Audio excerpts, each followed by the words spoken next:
Joining us via Zoom is Dr. Michael Owusu, a virologist at the Kumasi Center for Collaborative Research, one of Ghana's two key COVID-19 testing laboratories. Thank you very much, Dr. Owusu, for making time to speak with us. Now, I'd like to pick your thoughts on the case count as we have it.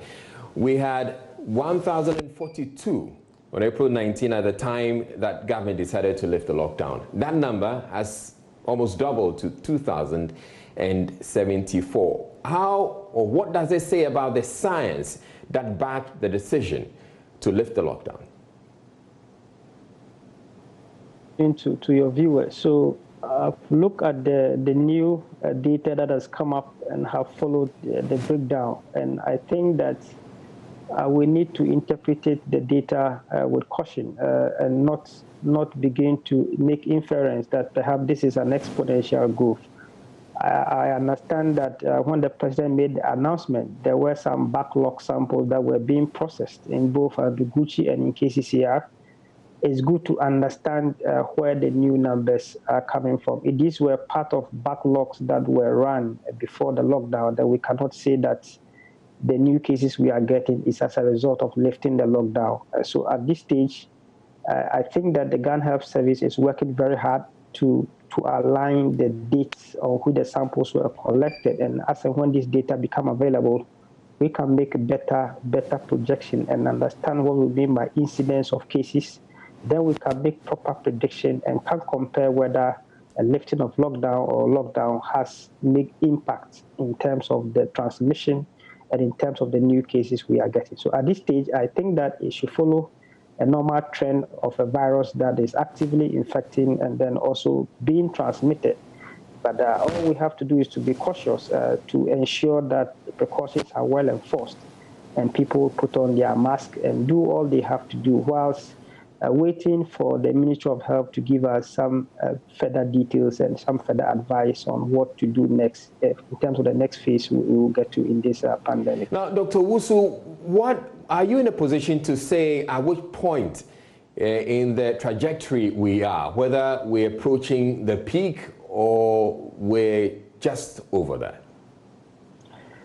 We can better tell when we model the data. This is why modeling is very, very important. It is only through modeling that you can understand whether you are reaching the peak, whether you are flattening the curve, or whether you are descending the curves.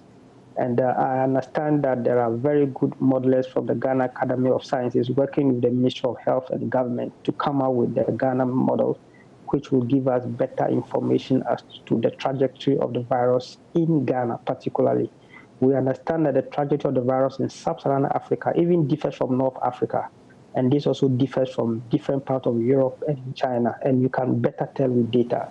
And you can also tell with data based on the kind of data you have. So what I know is that the data is being refined, and when this data becomes available, then you can make proper prediction and can tell whether your infections is following an exponential curve. You can make prediction as to what time point you have reached the peak. You can also predict at what time point you are descending. And for us who are in the world of science, we normally use the report.